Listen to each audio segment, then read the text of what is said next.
In today's video, I'm going to be taking you through the 3P framework I created for aspiring HR business partners or for existing HR business partners who want to be seen as effective, efficient, and high-performing HR business partners.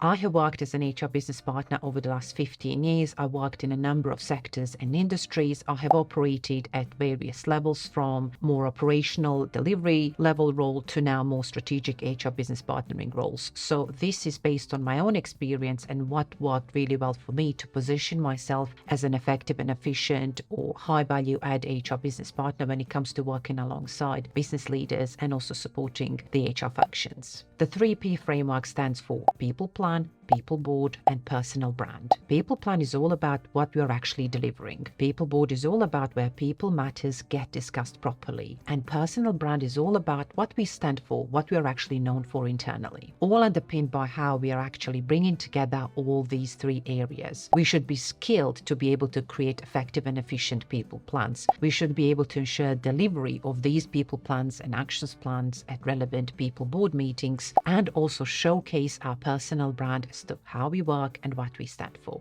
Let me show you briefly as to how you can create a simple one-page people plan. Don't we all like a one-page document? I would first of all spend some time with my business leaders and managers, asking them some very important questions as to what they think they see, hear, and feel about their teams and about their department. This is very important to establish as to what kind of problems they think they're dealing with or challenges and opportunities that could be put in place. I would then, on top of that, spend some time on analyzing the relevant workforce data. I would want to establish how many people we have, who are these people, what's their skill set, competencies, and then I would go into understanding additional sets of data. What's the attrition like, retention? What's the exit interviews like? What's the feedback from those interviews? What's their sickness, attendance? Is there anything else going on that I would need to know about? For example, employee relations cases. What's the nature of those employee relations cases? What kind of grievances we're dealing with and complaints from our employees, to be able to actually put some metrics behind it. So for example, I would be looking to establish anywhere between 5 to 8 key metrics that are describing the current state of my allocated departments. So therefore, I would be looking to establish and monitor key performance indicators or KPIs that precisely gauge the organization's current status and progress towards its desired state if there are any historic targets that they were looking to achieve. I would also include metrics that identify potential risks that could hinder the achievement of critical business objectives. So it needs to be fairly mid to long-term strategic rather than too detailed.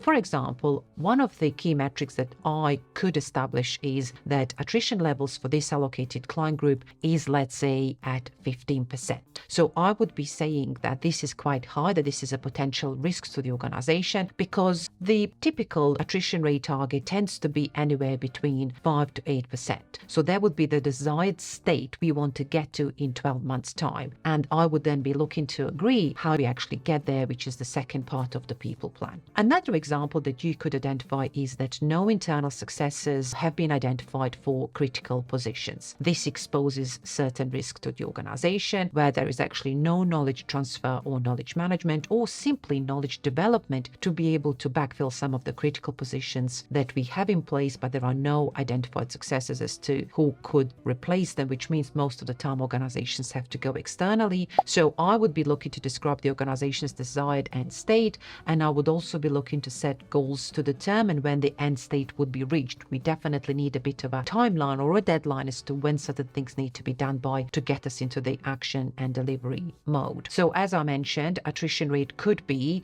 at the moment it's 15%, our future state is 8%. Or in the second example I've used around how, as part of our succession planning sessions, we actually don't have enough internal pool to identify future successors for some of the critical positions. So I could say perhaps that in 12 months' time, 80% of the critical positions would have internally identified successors, which also would achieve our internal talent reviews and perhaps internal mobility target, where we are trying to develop and grow our own people as part of talent management initiatives. So once we've agreed the current state and the future state, or the desired state targets as to where we want to get to from A to B. The bit in between is actually the action plan, how you're going to get there, what are those relevant detailed actions, who's going to do what by when, how we're going to track progress, and things like that definitely need to be part of the people plan. This is where all of the action happens, and this is when we get into the action mode. And this is why we need a dedicated people board, relevant people meetings where we are talking about what we are actually doing when it comes to our people, what sort of activities we are driving, what we are trying to achieve and gain, and things like that. So imagine you having agreed this amazing, effective people plan that everyone really likes. The next question that would come up is, where would you track progress? Where would you talk about it in more detail? If you find yourself in an aligned or allocated HR business partner role where you have a dedicated client group, you're very likely to go to their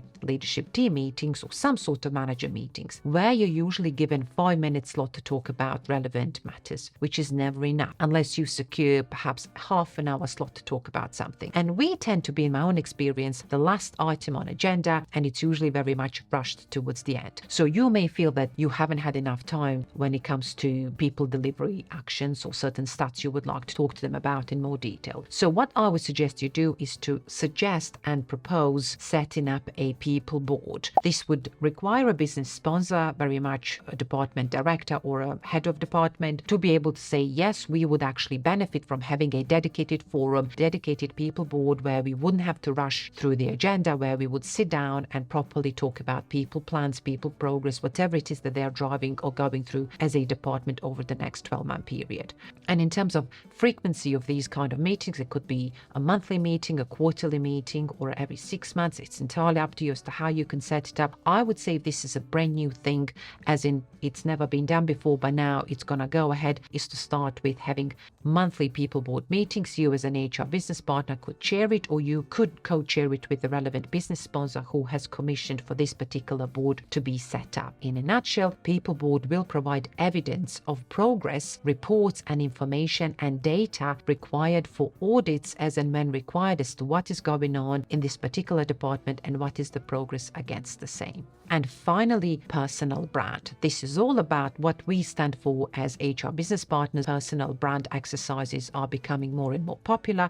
And if you really want to do one with yourself, I would suggest you do this exercise. So think about, how do you see yourself? How do you want others to see you? What challenges do you face? And what will you do to meet these challenges? So always think about what you stand for, what you want people to say about you, or how you want people to talk about you when you're not in the room. Be comfortable to articulate it to your manager, for example, or your teams, and always think about the things you've said and whether they have been delivered and actioned upon. If your manager was to ask you, can you tell me how would you describe yourself, or how do you want to be seen as? Sometimes it can be a bit difficult to answer these questions, so think about it and be ready to answer it. So I'll give you an example. How I like to be seen or described is that I am effective in delivery, that I get the job done, that I'm action oriented, and that I'm collaborative when it comes to working with other people. So that is, in a nutshell, how I want to be described and seen, and I'm hoping that is the case because I tend to ask for feedback on a regular basis. I hope you find my 3P framework helpful to help you understand and perhaps scope a bit of a plan as to what you could start doing and implementing or discussing with your business leaders and managers in 2025. If you would like me to share my templates or further ideas with you, feel free to email me. I also issue a weekly newsletter that you may find helpful to subscribe to. It's on my website and you can find the link below. If you have liked this video, there are many other similar ones on my channel, so I'll see you in the next one.